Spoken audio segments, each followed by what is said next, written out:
NEET தேர்வை ரத்து செய்து 12ஆம் வகுப்பு அடிப்படையில் மாநில தேர்வு அடிப்படையில் மருத்துவ படிப்பில் மாணவர் சேர்க்கை நடத்த கோரி தமிழக சட்டப்பேரவையில் அரசினர் தீர்மானம் தாக்கல் செய்தார் அமைச்சர் அருண்ராஜ். நீட் தேர்வு சமூக நீதி சமத்துவத்திற்கு எதிரானது எனவும் பேரவையில் அமைச்சர் அருண்ராஜ் விளக்கம். மருத்துவ கல்வி என்பது வெறும் தொழில்முறை கல்வி மட்டுமல்ல, அது மனித உயிர்களை காப்பாற்றும் உன்னத பணிக்கான கல்வி ஆகும். அந்த கல்விக்கான வாய்ப்பு பொருளாதார வசதி உள்ளவர்களுக்கு மட்டுமல்லாமல் திறமையும் அர்ப்பணிப்பும் கொண்ட ஒவ்வொரு மாணவருக்கும் சமமாக கிடைக்க வேண்டும் என்பதே தமிழ்நாடு அரசின் நிலைப்பாடாகும். மாண்புமிகு பேரவைத் தலைவர் அவர்களே, இன்று நாம் கொண்டு வரும் தீர்மானத்தின் மூலம் வைக்கப்படும் கோரிக்கை அரசியல் சார்ந்த கோரிக்கை அல்ல. இது தமிழ்நாட்டின் மாணவர்களின் எதிர்காலம் குறித்த கோரிக்கை. இது சமூக நீதி குறித்த கோரிக்கை. இது அரசியலமைப்பின் கூட்டாட்சி தத்துவத்தை பாதுகாக்கும் கோரிக்கை. இது ஒவ்வொரு திறமையான மாணவருக்கும் சமமான வாய்ப்பை வழங்க வேண்டும் என்ற மனிதநேய கோரிக்கை. இந்த தீர்மானத்தை ஒருமனதாக நிறைவேற்றி தர வேண்டும் என அனைத்து சட்டமன்ற உறுப்பினர்களையும் கேட்டுக்கொள்கிறேன். வினாத்தாள் கசிவு உள்ளிட்ட பல்வேறு முறைகேடுகளால் மாணவர்கள் மத்தியில் நீட் தேர்வு குறித்த நம்பகத்தன்மை குறைந்துவிட்டதாக சட்டப்பேரவையில் அமைச்சர் அருண்ராஜ் புகார். மத்திய அமைச்சரே முறைகேட்டிற்கு பொறுப்பேற்று பதவி விலகிய நிலையில் நீட் தேர்வு முற்றிலும் ஒழிக்கப்பட வேண்டும் எனவும் வலியுறுத்தல். மாண்புமிகு பேரவைத் தலைவர் அவர்களே, 2026 மே 3 அன்று நடைபெற்ற நீட் தேர்வானது கேள்வித்தாள் கசிந்த குற்றச்சாட்டுகளுக்கு பிறகு ரத்து செய்யப்பட்டது. பின்னர் 2026 ஜூன் 21 அன்று மறுதேர்வு நடத்தப்பட்டது. கேள்வித்தாள் முன்கூட்டியே வெளியானதால் தேர்வின் நேர்மை மற்றும் நம்பிக்கை தன்மையை குறித்து நாடு முழுதும் கேள்விகள் எழுந்தன.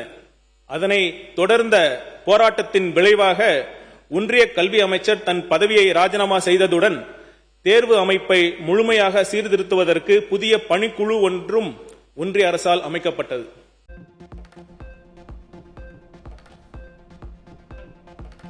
நீட் தேர்வை ரத்து செய்ய கோரி சுகாதாரத்துறை அமைச்சர் கொண்டு வந்த தீர்மானத்திற்கு எதிர்ப்பு தெரிவித்து சட்டப்பேரவையிலிருந்து பாஜக வெளிநடப்பு. தரமான மாணவர்களை உருவாக்க கொண்டுவரப்பட்ட நீட் தேர்வில் மாணவர்கள் பங்கேற்க பயிற்சிகள் தொடங்க வேண்டும் எனவும் வலியுறுத்தல். ஏன்னா நம்ம குழந்தைகள் அறிவுஜீவிகள், தமிழக மாணவர்கள் எல்லாம் ரொம்ப ஒன்றும் கம்மி இல்லை, அவங்களும் சிறப்பாக செய்யக்கூடியவர்கள். ஆகவே அவர்களுக்கு ஒரு தரமான நல்ல கல்வியை கொடுத்து அவர்களுக்கும் இந்த பயிற்சி மையங்கள் எல்லாம், ஏன்னா தனியார் மருத்துவ கல்லூரிகள் எல்லாம் பணம் பண்றுகின்ற ஒரு தொழிலாக இதை பயன்படுத்தி விடக்கூடாது. ஆகவே பணம் படைத்தவர்கள் எல்லாம் அந்த எம்பிபிஎஸ் எல்லாம் போய் சேர்ந்துட முடியும். பணம் இல்லாதவர்கள், ஏழை குழந்தைகள் எங்க போவாங்க? இது எங்களுக்கு உடன்படாது என்றதனால் இதை நான் இந்த வாக்களிப்பில் கலந்து கொள்ளாமல் வெளிநடப்பு நடத்துகின்றேன். நீட் தேர்வை ரத்து செய்ய கோரி தமிழக சட்டப்பேரவையில் கொண்டுவரப்பட்ட அரசினர் தீர்மானத்திற்கு இடதுசாரி கட்சிகள் வரவேற்பு. தனியார் பயிற்சி மையங்கள் பயன்பெற கொண்டுவரப்பட்ட நீட் தேர்வை ரத்து செய்யப்பட்டு 12ஆம் வகுப்பு மதிப்பெண்களின் அடிப்படையில் மருத்துவ சேர்க்கை தொடங்க வேண்டும் என வலியுறுத்தல்.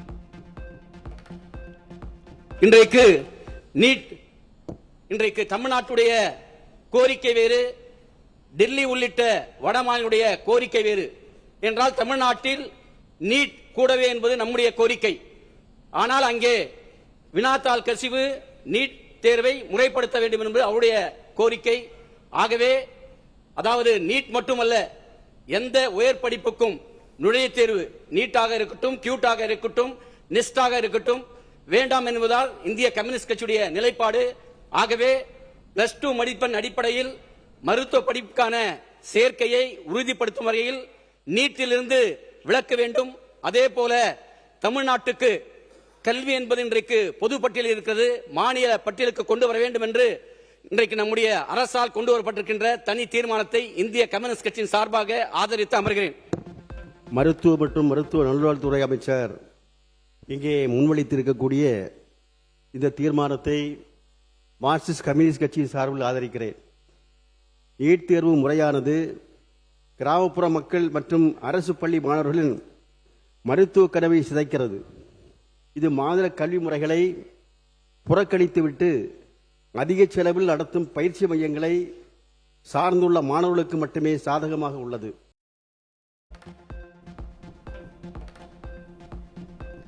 தாவேக சார்பில் அறிவிக்கப்பட்ட தேர்தல் வாக்குறுதிகள் அனைத்தும் 3 மாதங்களில் உடனடியாக நிறைவேற்ற முடியாது என சட்டப்பேரவையில் அமைச்சர் செங்கோட்டையன் விளக்கம்.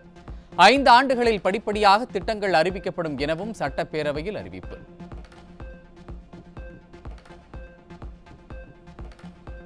ஒரு அரசு தேர்தல் நேரத்தில் அறிவிக்கின்ற திட்டங்கள் அனைத்தும் 5 ஆண்டு இறுதி வரையிலும் அதற்காக என்னென்ன திட்டங்களை நாம் நிறைவேற்ற வேண்டுமோ அதை நிறைவேற்றுவோம். நீங்கள் சொல்வதைப் போல 3 மாத காலத்தில் ஒரு சரித்திரம் படைக்க இயலாது. நீங்கள் அப்படி சரித்திரம் படைத்தால் நீங்கள் சொல்லுங்கள்.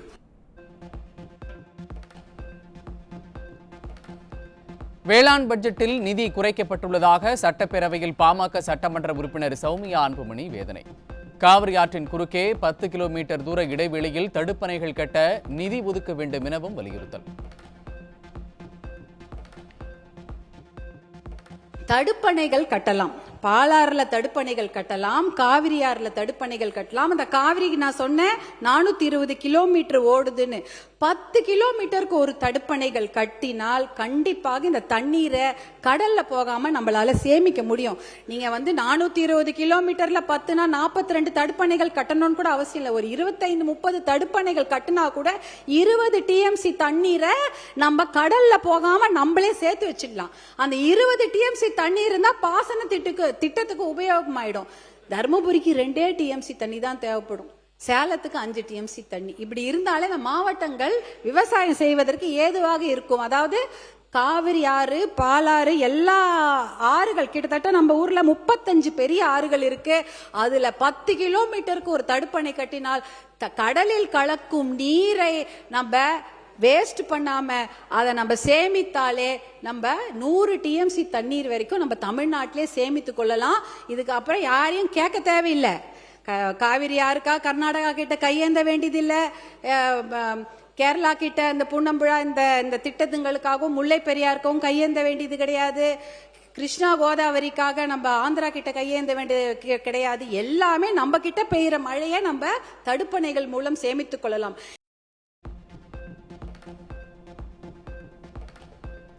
பொங்கலுக்கு இலவச வேட்டி சேலை வழங்க 300 கோடி ரூபாய் ஒதுக்கீடு செய்யப்பட்டிருப்பதாக கைத்தறி அமைச்சர் விஜய் பாலாஜி அறிவிப்பு. நூல் கொள்முதல் செய்ய வெளிப்படையான ஒப்பந்தம் கோரப்பட்டுள்ளதாகவும் விளக்கம்.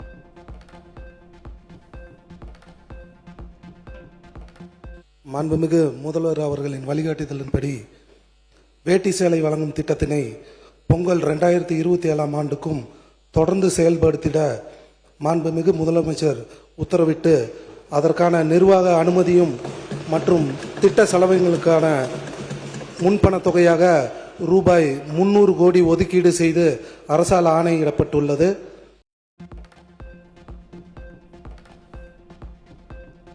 பொள்ளாச்சியில் மைக்ரோ டெக் பார்க் அமைக்கப்படும் என தொழில்துறை அமைச்சர் கீர்த்தனா சட்டப்பேரவையில் அறிவிப்பு. பின்தங்கிய மாவட்டங்களில் வேலைவாய்ப்பிற்கு முன்னுரிமை வழங்கும் அடிப்படையில் புதிய திட்டம் தொடங்கப்படுவதாகவும் விளக்கம். தன்னுடைய வாக்குறுதியில் வெற்றி தமிழகம் மிஷன் டாக்குமெண்ட் பின்தங்கிய மாவட்டங்களுக்கு வேலை வாய்ப்பை உருவாக்குவோம் என்று சொல்லியிருந்தார்.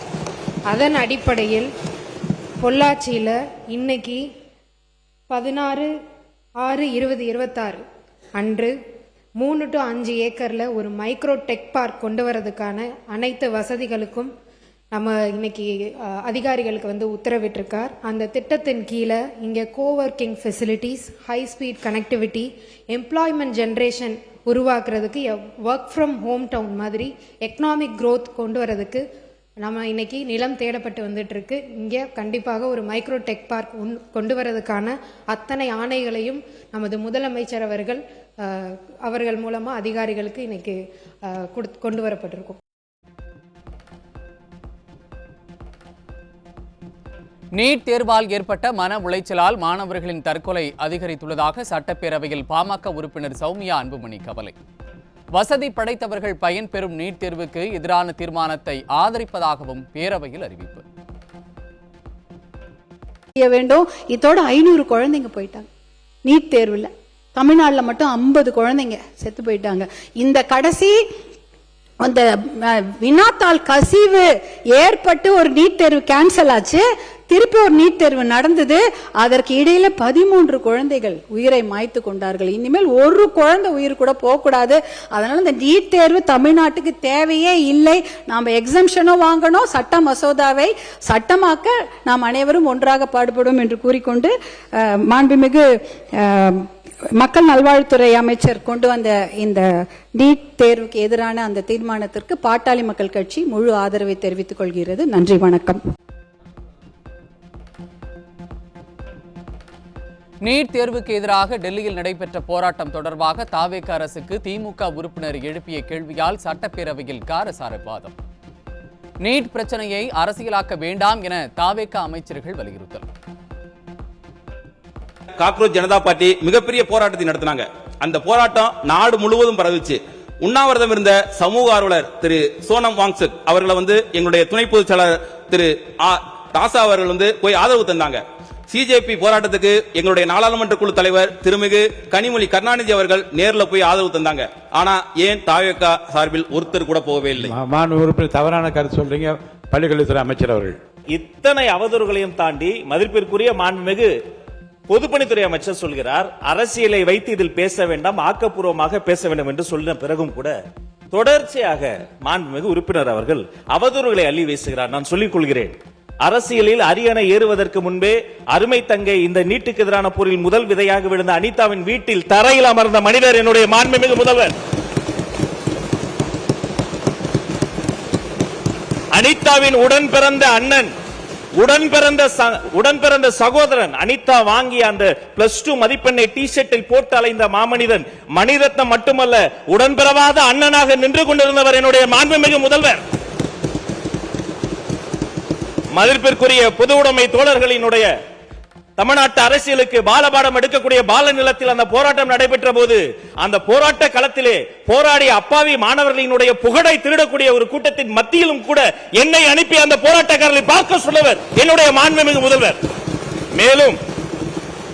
மேலும் அருமை உறுப்பினர் தமீமுன் அன்சாரி அவர்கள் குறிப்பிட்டதை போல அந்த பட்டினி போராட்டத்தை எடுத்த என்னுடைய தோழர்கள் புளியந்தோப்பு மோகன் உள்ளிட்ட அத்தனை பேரையுமே நான் மதிப்பிற்குரிய சுகாதாரத்துறை அமைச்சர் எனது அருமை தம்பி கொரோடா, வாரிய தலைவர் அருமை தம்பி லயலாமணி பல முறை நேரில் சென்று பார்த்து போராடக்கூடியவர்களை சுற்றி இருக்கக்கூடியவர்களுக்கும் தேவைப்படக்கூடிய தண்ணீர் உள்ளிட்ட அனைத்து உதவிகளையும் செய்கிறோம் என்று சொன்னால் சென்றவர்கள் நாங்கள், எங்களை செல்ல சொன்ன மாமனிதர் மாண்புமிகு தமிழ்நாடு முதலமைச்சர்.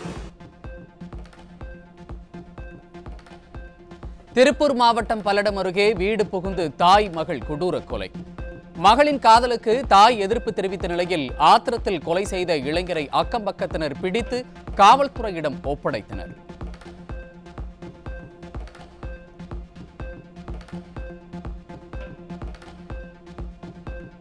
தருமபுரி மாவட்டம் பாப்பிரெட்டிப்பட்டி அடுத்த காளிப்பேட்டையில் பள்ளிக்கு செல்லும் மாணவியரிடம் செல்போன் நம்பர் கேட்டு கேலி கிண்டல் செய்தும் இளைஞர்கள் அட்டூழியம்.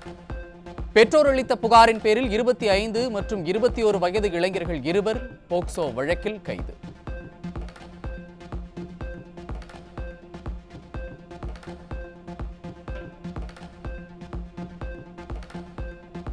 காஞ்சிபுரம் ரயில்வே சாலையில் உள்ள டாஸ்மாக் எலைட் கடையில் பாட்டிலுக்கு கூடுதலாக 10 ரூபாய் கேட்டதை தட்டி கேட்ட இளைஞருக்கு தர்ம அடி. கடையின் ஷட்டரை மூடி இளைஞரை ஊழியர்கள் சரமாரியாக தாக்கிய சம்பவத்திற்கு சமூக வலைதளத்தில் கடும் கண்டனங்கள் எழுந்துள்ளன. எக்ஸ்பைரி டேட் ஆனதை குடுக்குறீங்களே, கொஞ்சமாவது எத்தனை பாட்டு தெரியுமா வந்துருக்குது? நீங்க சேல்ஸ் பண்றதுக்காக எக்ஸ்பைரி டேட் ஆனது ஏதாவது ஒன்று ஆயிடுச்சுன்னா வருது.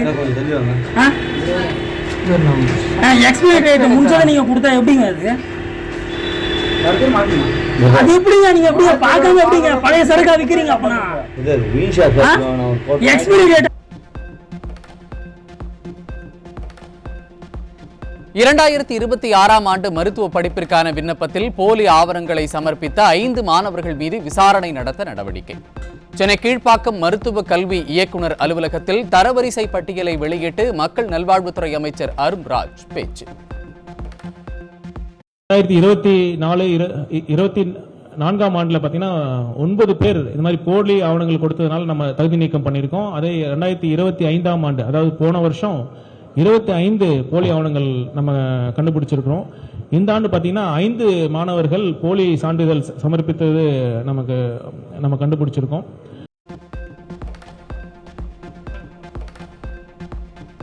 தமிழகத்தின் அனைத்து மாவட்டங்களிலும் போதைப்பொருள் தடுப்பு அதிரடிப்படை பிரிவுகளை அமைக்க அரசாணை பிறப்பித்தது தமிழக அரசு. 264 கோடி ரூபாய் நிதி ஒதுக்கீடு செய்யப்பட்டிருக்கின்ற நிலையில் போதைப்பொருள் தடுப்பு அதிரடிப்படை பிரிவில் மொத்தம் 454 பணியிடங்கள் உருவாக்கப்படும் என அறிவிப்பு.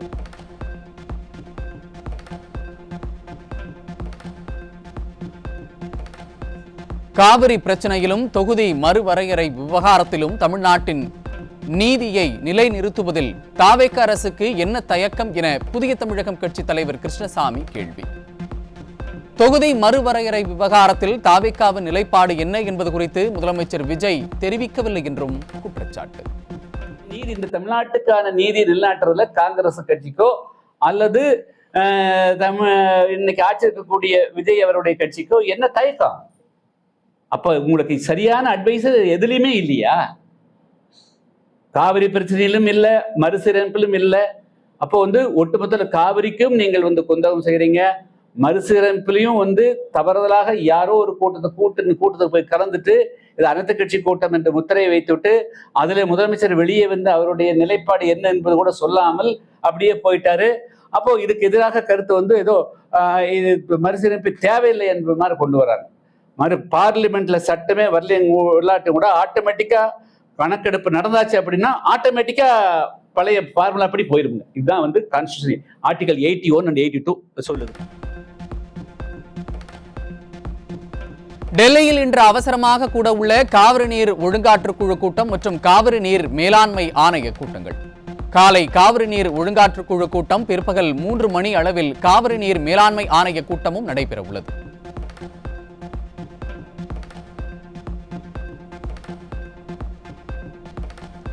சென்னை தண்டையார்பேட்டையில் மூதாட்டியை பெட்ரோல் ஊற்றி கொலை செய்து விடுவதாக மிரட்டி திமுக நிர்வாகி கைது செய்யப்பட்டு பிணையில் விடுவிக்கப்பட்ட நிலையில் மீண்டும் மிரட்டல் விடுத்ததால் 4 பிரிவுகளின் கீழ் வழக்கு பதிவு. மூதாட்டி அளித்த புகாரின் பேரில் திமுக நிர்வாகி மதன்ராஜ் மீது வழக்கு பதிவு செய்து தண்டையார்பேட்டை காவல்துறை நடவடிக்கை.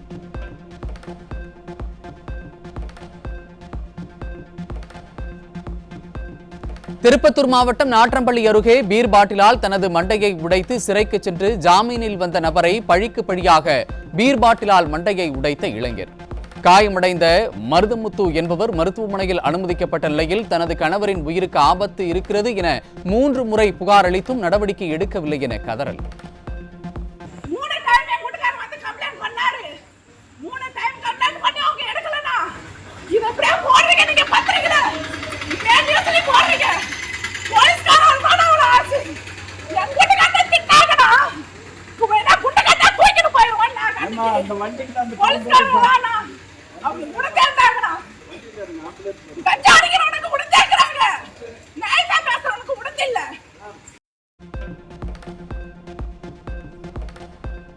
கடலூர் மாவட்டம் ரெட்டிச்சாவடி அருகே இளைஞர் மீது நாட்டு வெடிகுண்டு வீசி கொடூரமாக வெட்டி கொலை செய்த கும்பல் தப்பியோட்டம். இளைஞரின் சடலத்தை கைப்பற்றிய காவல்துறை வழக்கு பதிவு செய்து தீவிர விசாரணை.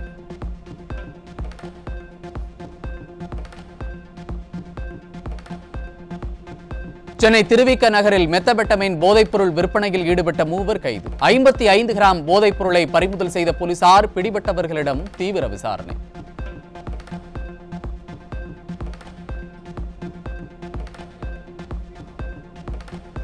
யுஜிசி நெட் தேர்வுக்கான விடை குறிப்பு இந்த வாரத்தில் வெளியாகும் என தேசிய தேர்வு முகமை அறிவிப்பு. மேலும் விடை குறிப்பில் தவறுகள் இருந்தால் தேர்வர்கள் புகார் தெரிவிக்கலாம் என்றும் தேசிய தேர்வு முகமை அறிவுறுத்தல். இந்திய இளைஞர்களிடையே கடந்த 2022ஆம் ஆண்டில் 10.9% இருந்த வேலையின்மை கடந்த 2025ஆம் ஆண்டில் 9.9% குறைந்துள்ளது. மக்களவையில் மத்திய தொழிலாளர் மற்றும் வேலைவாய்ப்புத்துறை அமைச்சர் மன்சுக் மாண்டவியா தகவல். சென்னை வண்ணாரப்பேட்டையில் 10,000 ரூபாய் கூலி பாக்கி தொடர்பாக ஏற்பட்ட தகராறில் கொத்தனார் ஜெயக்கோடி என்பவர் கட்டையால் தாக்கி அடித்துக் கொல்லப்பட்ட கொடூரம். கட்டிட வேலை நடைபெறும் இடத்தில் தவறி விழுந்து உயிரிழந்ததாக முதலில் கூறப்பட்ட நிலையில் பணத்திற்காக கொலை செய்யப்பட்டது விசாரணையில் தெரியவந்ததில் ஒருவர் கைது.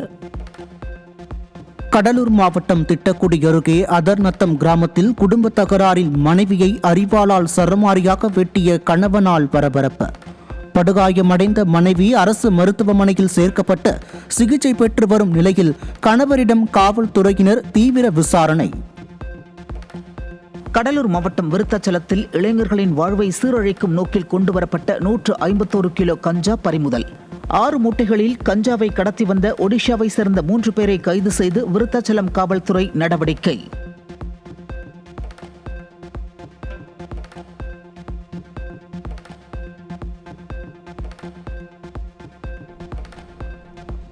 திருப்பூர் மத்திய பேருந்து நிலையத்தில் ஆய்வுப் பணியில் ஈடுபட்டிருந்த அரசு போக்குவரத்து கழக ஆய்வாளரை தனியார் பேருந்து ஓட்டுநரும் நடத்துனரும் சேர்ந்து தாக்கிய சம்பவத்தால் பரபரப்பு. தனியார் பேருந்து நிர்ணயிக்கப்பட்ட நேரத்தை விட அதிக நேரம் பேருந்து நிலையத்தில் நிறுத்தப்பட்டு மற்ற பேருந்துகளுக்கு இடையூறாக இருந்தது தொடர்பான விசாரணை நடத்தியதால் ஆத்திரம்.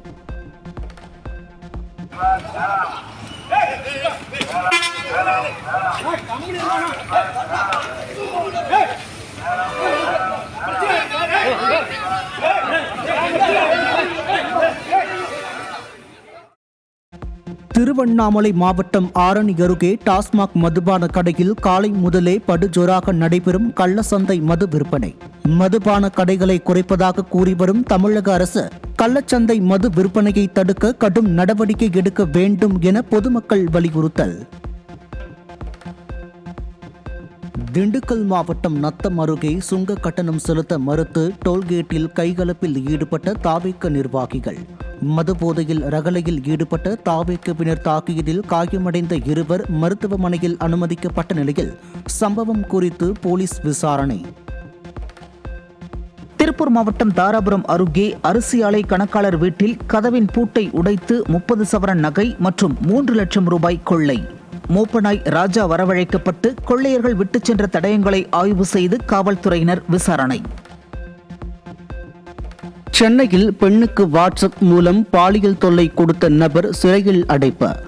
ஆபாசமான மற்றும் தகாத வகையிலான குறுஞ்செய்திகளை அனுப்பியதாக பெண் அளித்த புகாரின் பேரில் 2 செல்போன்களை பறிமுதல் செய்து போலீசார் நடவடிக்கை.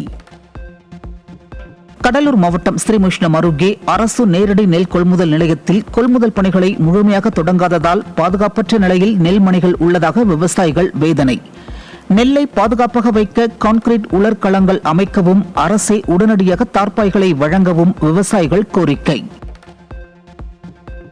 அரியலூர் மாவட்டம் கங்கை கொண்ட சோழபுரத்தில் பிரகதீஸ்வரர் ஆலயத்தில் மாமன்னர் ராஜேந்திர சோழனின் பிறந்த நாளான ஆடி திருவாதிரை விழா அரசு விழாவாக சிறப்பாக கொண்டாட்டம். தமிழ் மறை வேத மந்திரங்கள் முழங்க பிரகதீஸ்வரருக்கு மத்திய அமைச்சர் நிர்மலா சீதாராமன் அனுப்பி வைத்த கங்கை நீரால் நடைபெற்ற சிறப்பு அபிஷேகத்தில் பங்கேற்று வழிபட்ட பக்தர்கள்.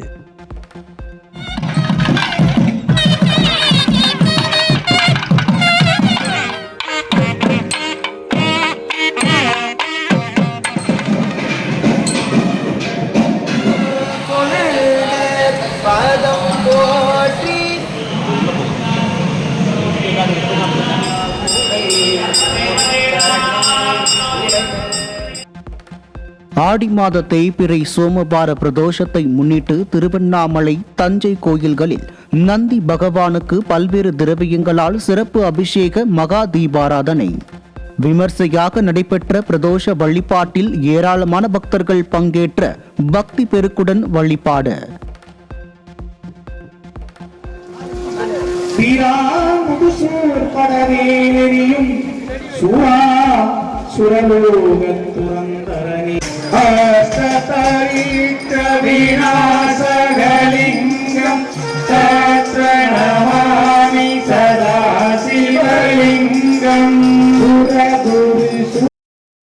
சூறைக்காற்று மற்றும் இடி மின்னலுடன் கூடிய கனமழை கொட்டி தீர்த்ததால் சென்னை விமான நிலையத்தில் வருகை புறப்பாடு என 26 விமான சேவைகள் பாதிப்பு. விமான சேவை பாதிப்பு குறித்து விமான நிலைய அதிகாரிகள் முறையான தகவல் தெரிவிக்காமல் அலட்சியப்படுத்தியதாக பயணிகள் குற்றச்சாட்டு. பள்ளிகளில் அரசியல் முழக்கங்களை ஊக்குவிக்க கூடாதென உயர்நீதிமன்ற மதுரை கிளை உத்தரவு. சிவகங்கை மாவட்டம் காரைக்குடி அரசு பள்ளியில் நடைபெற்ற அரசு நிகழ்வில் தாவைக்கவினர் கலந்து கொண்டு பள்ளி மாணவர்களை கோஷம் எழுப்ப அறிவுறுத்தியதை சுட்டிக்காட்டி வழக்கு தொடரப்பட்ட நிலையில் நீதிமன்றம் இந்த உத்தரவை பிறப்பித்துள்ளது. நாடு முழுவதும் அதிகரித்து வரும் போதைப்பொருள் பயன்பாட்டை கட்டுப்படுத்த போதைப்பொருள் கடத்தல் தடுப்புச் சட்டத்தில் சீர்திருத்தங்கள் கொண்டுவர கோரி தாக்கல் செய்த மனு. மத்திய மாநில அரசுகள் பதிலளிக்க உச்சநீதிமன்றம் நோட்டீஸ். இன்சூரன்ஸ் மோசடி வழக்குகளை விசாரிக்க அனைத்து மாவட்டங்களிலும் சிறப்பு புலன் விசாரணை குழுவை அமைக்க வேண்டும் என தமிழக அரசுக்கும் டிஜிபிக்கும் சென்னை உயர்நீதிமன்றம் உத்தரவு. இன்சூரன்ஸ் மோசடியை தடுக்க தவறிய அதிகாரிகளுக்கு எதிராக துறை ரீதியானவும் குற்றவியல் நடவடிக்கையும் எடுக்க வேண்டும் என அரசு துறைகளுக்கு நீதிபதி உத்தரவிட்டார். நகராட்சி நிர்வாகத்துறையில் அதிகாரிகள் நியமன முறைகேடு தொடர்பாக ஆதாரங்களுடன் அமலாக்கத்துறை கடிதம் எழுதியும் முந்தைய திமுக அரசு அன்றைய அமைச்சர் KN நேருவை பாதுகாத்தது என சென்னை உயர்நீதிமன்றத்தில் தமிழக அரசு தரப்பில் குற்றச்சாட்டு. மறு ஆய்வு மனு மீது தீர்ப்பு அளிக்கும் வரை நேருவுக்கு எதிரான வழக்கில் மேற்கொண்டு எந்த நடவடிக்கையும் எடுக்கக்கூடாது என பிறப்பித்த இடைக்கால உத்தரவை நீட்டித்தும் நீதிபதிகள் உத்தரவு. விசாரணை என்ற பெயரில் காவல்துறையினர் துன்புறுத்தக்கூடாது என உத்தரவிடக் கோரி தொடரப்பட்ட வழக்கில் விசாரணை கலைக்கும் நபர்களை துன்புறுத்தக்கூடாது என விதிகளை வகுத்து சென்னை உயர்நீதிமன்றம் உத்தரவு. காவல்துறையின் விசாரணையில் வழக்கமாக நீதிமன்றம் தலையிடுவதில்லை என்றும் அதே நேரம் துன்புறுத்தல்களை கண்டு கண்மூடி கொண்டு இருப்பதும் இல்லை எனவும் கருத்து. அரசு நிகழ்ச்சிகளில் தமிழ்தாய் வாழ்த்தை கடைசியில் பாட வேண்டும் என மத்திய அரசின் அறிவிப்பாணையில் வற்புறுத்தவில்லை என சென்னை உயர்நீதிமன்றத்தில் மத்திய அரசு தரப்பில் விளக்கம். தமிழகத்தில் அரசு நிகழ்ச்சிகளை தமிழ்தாய் வாழ்த்து பாடி துவங்குவதை உறுதி செய்ய அதிகாரிகளுக்கு உத்தரவிடக் கோரிய வழக்கில் மத்திய அரசின் விளக்கத்தை அடுத்து வழக்கு ஒத்திவைப்பு. தமிழகத்தில் இருந்து கனிமங்களை வெளி மாநிலங்களுக்கு கொண்டு செல்ல 3 மாதங்களுக்கு தடை விதித்ததை எதிர்த்து சென்னை உயர்நீதிமன்றத்தில் வழக்கு. தமிழக அரசு 2 வாரங்களில் பதில் அளிக்க உயர்நீதிமன்றம் உத்தரவு. ஆதாரமற்ற வழக்குகளை தொடர்ந்தால் அபராதம் விதிக்கப்படும் என மதுரை கிழக்கு தொகுதி தவிக MLA கார்த்திகேயனுக்கு எதிராக வழக்கு தொடர்ந்தவருக்கு சென்னை உயர்நீதிமன்றம் எச்சரிக்கை. வழக்கை மதுரை மாவட்ட அமர்வு நீதிமன்றத்திலிருந்து வேறு நீதிமன்றத்திற்கு மாற்றக் கோரிய மனுவில் எந்த பொது நலனும் இல்லை என கூறி வழக்கை முடித்து வைத்து நீதிபதிகள் உத்தரவு. மருத்துவத்துறை அமைச்சர் நிகழ்ச்சியில் தரமில்லாமல் வழங்கப்பட்ட சிற்றுண்டிகளை ஆய்வுக்கு உட்படுத்த அதிகாரிகளுக்கு அமைச்சர் அருண்ராஜ் உத்தரவு. மிக்சர் மற்றும் லட்டு ஆகியவை செயற்கை வண்ணம் கலக்கப்பட்டதும் கல் இருந்ததால் தரம் குறைந்த சிற்றுண்டி வழங்கப்பட்டதாக புகார். இந்தியாவிலேயே எரிசக்தி மேலாண்மையில் ISO சான்றிதழ் பெற்ற முதல் துறைமுகமானது தூத்துக்குடி வஉசி துறைமுகம். எரிசக்தியை முறையாக நிர்வகித்தல், திறம்பட பயன்படுத்துதல், எரிசக்தி சேமிப்பு மற்றும் எரிசக்தி செயல்திறனை தொடர்ந்து மேம்படுத்துதல் ஆகியவற்றில் துறைமுகம் மேற்கொண்டு வரும் முயற்சிக்கு அங்கீகாரமாக ISO தர சான்றிதழ் கிடைத்துள்ளதாக துறைமுக ஆணைய தலைவர் மகிழ்ச்சி. சென்னையில் ஆபரண தங்கத்தின் விலை சவரனுக்கு 120 ரூபாய் குறைந்து ஒரு சவரன் 1,11,600 ரூபாய்க்கு விற்பனை. தங்கம் கிராமுக்கு 15 ரூபாய் குறைந்து ஒரு கிராம் 13,950 ரூபாய்க்கு விற்பனை. தமிழகத்தில் 6 அரசு கல்வியியல் கல்லூரிகளில் எம்எட் பட்டப்படிப்புகளுக்கான 300 இடங்களுக்கு இன்று விண்ணப்பிக்கலாம். பிஎட் படித்த மாணவர்கள் இணையதளத்தில் இன்று முதல் வரும் 20ஆம் தேதி வரை விண்ணப்பிக்கலாம் என அறிவிப்பு. கொலம்பியாவில் ஏற்பட்ட சக்தி வாய்ந்த நிலநடுக்கத்தில் சிக்கி உயிரிழந்தோரின் எண்ணிக்கை 111ஆக உயர்வு. கடும் உயிர்ச்சேதம் மற்றும் பொருட்சேதம் ஏற்பட்டதை தொடர்ந்து கொலம்பியாவில் அவசர நிலை பிரகடனம்.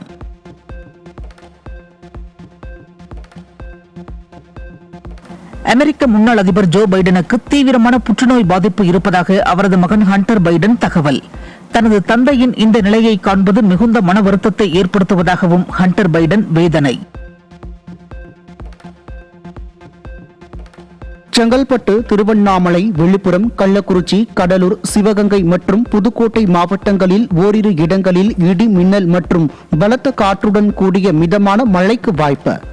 சென்னையை பொறுத்தவரை மாலை மற்றும் இரவு நேரங்களில் இடி மின்னலுடன் மிதமான மழைக்கு வாய்ப்புள்ளதாகவும் சென்னை வானிலை ஆய்வு மையம் கணிப்பு. TNPL கிரிக்கெட் தொடரின் 11வது லீக் போட்டியில் சேலம் அணியை வீழ்த்தி மதுரை பேந்தர்ஸ் அணி வெற்றி.